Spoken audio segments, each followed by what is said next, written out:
Hi, I'm Delaney Davies, and today I'll be making Light as a Dream hot rolls. The first step is to scald the milk, which is to bring the milk up to 180 or to 190 degrees. This will allow for the enzymes in the milk to kind of break up just a little bit and will result in a better texture overall in your rolls. Okay, so I have brought it to 180 and I was checking it with the thermometer, and now I'm going to add my half a cup of sugar. Okay, so the shortening's in, and I'm going to now just stir that in. All right, so while that, the milk cools down for a couple of minutes, I'm gonna go ahead and add my yeast and my bread into the mixer, and then I'm gonna hand mix it just for a few seconds to make sure it's all mixed in before we add the milk. All right, so here is my first cup. And throughout, I just check the recipe just to make sure that I'm doing everything correctly and as the recipe calls.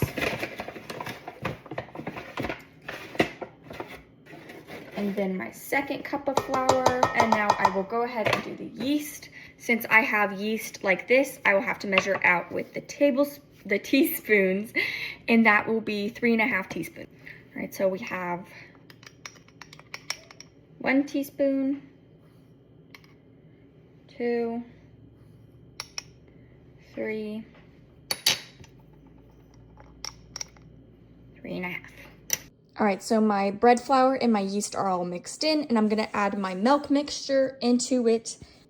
This mixture, I'm gonna be on low to medium for about 4 minutes, and then once that's incorporated in, I will let it rest for 30 to 45-ish minutes. All right, here's what it looks like, and I'm just gonna let that go ahead and sit for the 30 to 45 minutes. Okay, so the yeast and bread flour mixture have sat for about 45-ish minutes, a little over, and now it's time to add more flour into the mixture to continue to allow it to rise. So we're gonna add that half of a cup at a time for 2 full cups. And then once I've added my cup, I'm gonna mix it for about a minute, roughly, on low speed.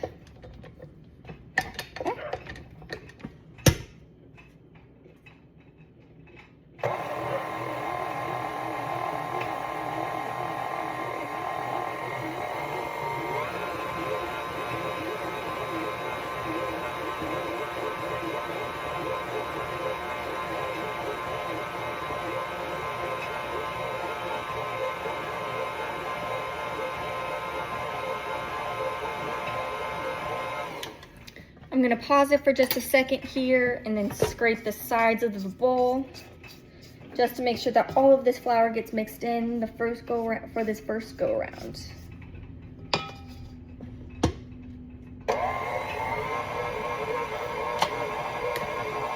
While I'm doing that, I'll also go ahead and refill my flour.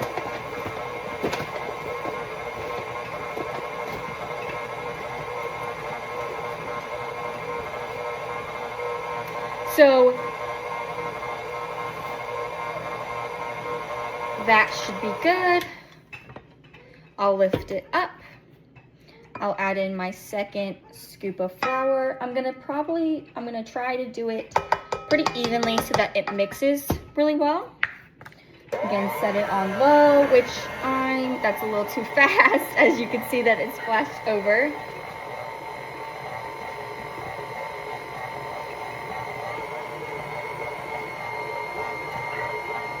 And that means I've added 1 cup of flour, so I need to do this 2 more times.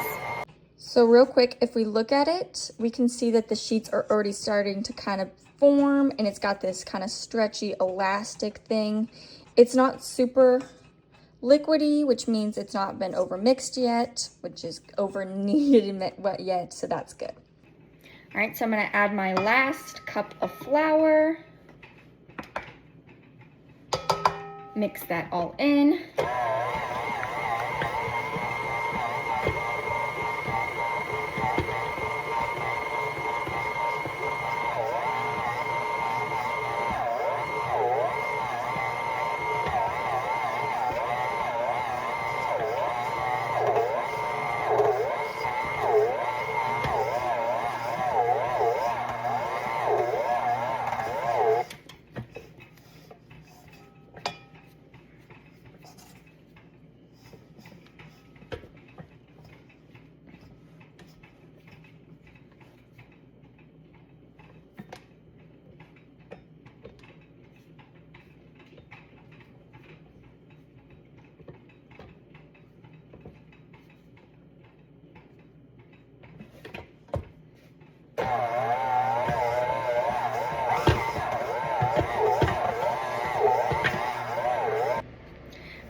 so it's been about an hour, just a little bit over, and it's time to add my first egg and then to mix that in.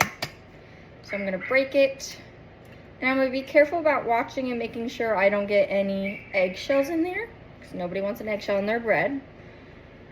And then I'm gonna mix that up real fast.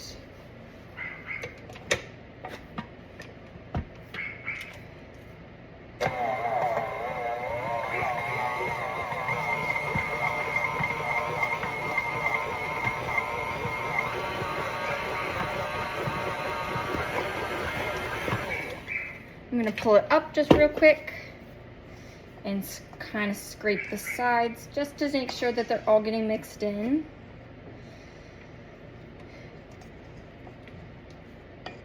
Just kind of loosen it up from the sides a bit.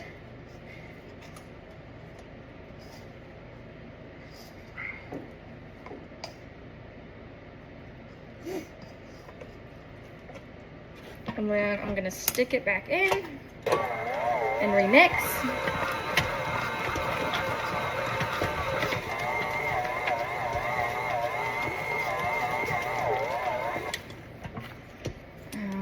Take it down, kind of check on that, make sure it's kind of mixed in throughout.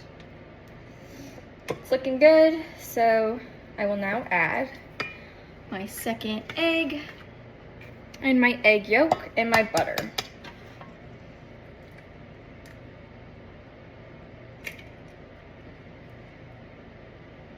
Again, look around, make sure I didn't get any egg shell in there. And then I've already taken the egg whites out of my egg yolk, so I'm just gonna dump that straight in. And take my softened butter and go ahead and put that in. Now time to mix again. Make sure I take my spatula out. Start it on low just to start the mixing process.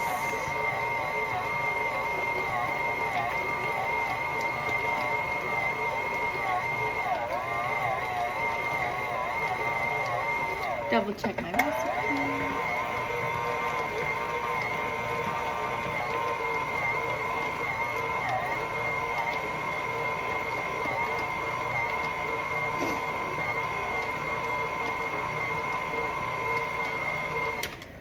I'm gonna take it up and mix some by hand.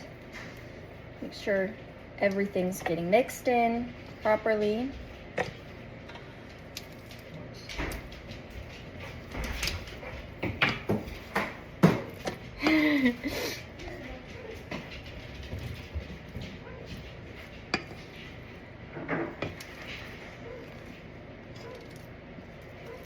Sorry, my puppy's here. All right, so finish mixing that in.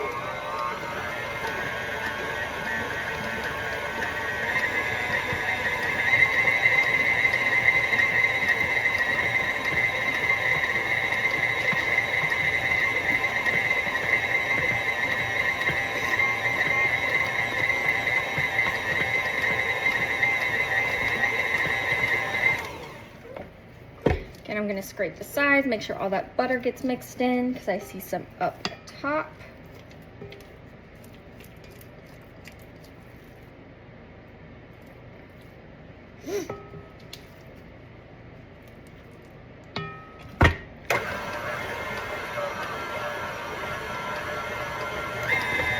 Okay, so I let the bread sit in the fridge for about 6 hours, and I took it out, and now I'm ready to start making the last bread mixture in order to finish up adding the bread flour.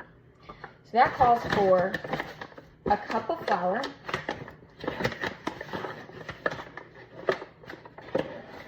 to be sifted together. So we'll put it into my sifter.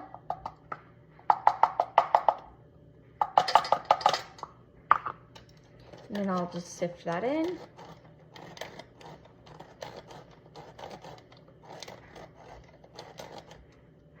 So I've sifted enough in, and I'm gonna go ahead and grab the rest of my ingredients. So the next step is to add the salt, which is 2 tablespoons, 2 1/4 of a tablespoons.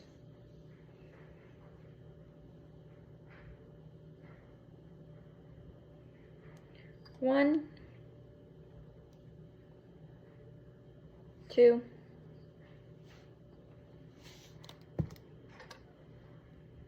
okay, so now the recipe calls for us to take out the dough and to separate it out. So I'm just gonna take it out, put it onto the thing, to the countertop.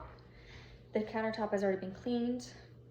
I'm gonna kind of mix it together just a little bit more, make sure everything got mixed plenty well. And then it calls for us to divide it into half. So just kind of guesstimate about half of it. And then I'll go ahead and divide that half into halves again.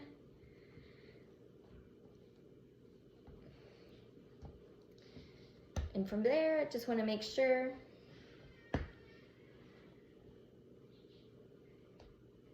that everything kind of looks even. If one set doesn't look even, I'll go ahead and mix it out into more even. Okay, that looks about even to me. So then I will take it and I will start forming each one into 5. This will allow us to have even amounts in each ball. Okay, so I now have them roughly shaped out into 20 different rolls, and I'm gonna start by putting 6 of them into Miller House rolls, and then I'm gonna make 5 of them into putting them into just free form on a baking sheet, and then 5 of them I'm gonna put into muffin tins, and then 4 of them I'm gonna do without the butter glaze. Okay, so these are my Miller rolls, these 4 are my no glaze rolls, and these 5 will be my regular rolls, free-formed, and then these 5 will be my muffin rolls. Next, it's time to make the butter glaze. Okay, so now that I've waited about an hour, I'm gonna go ahead and put my baking sheet in, and then I'm gonna turn the oven on to 450, and then let that sit until about 5 minutes before I go ahead and do the last.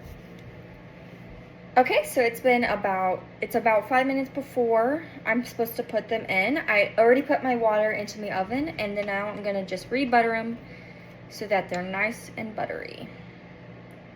But only the ones that are buttered. The 4 that are not are going to remain unbuttered all the way through.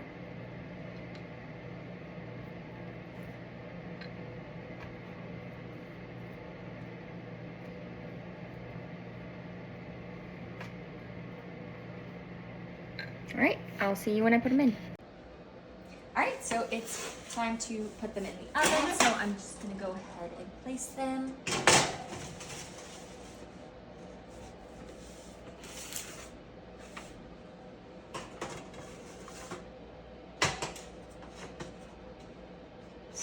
That over just a little bit. And then we let them cook until lightly brown. A little bit, and they started to look golden brown, so I'm gonna take them out. This is the muffin tin. This is the freeform, and then the no butter glaze. And then these are the ones, the Miller rolls. Okay, I will take that down a little bit. Okay, so these are the ones fresh out of the oven, and if you look, those do look like it formed a very nice, good, fluffy texture, which means my connectivity of the gluten and the gliadin, overall just the gluten sheets, did somewhat well, which is good to see. And then the other thing I noticed immediately is that all of these typically didn't get a lot of like hard browning other than a couple of these, but these, if you look at them, they did get overall darker. This could have been because they were at the back of the oven off to the side, or it could be because of the butter glaze didn't soften them up. One thing I just noticed.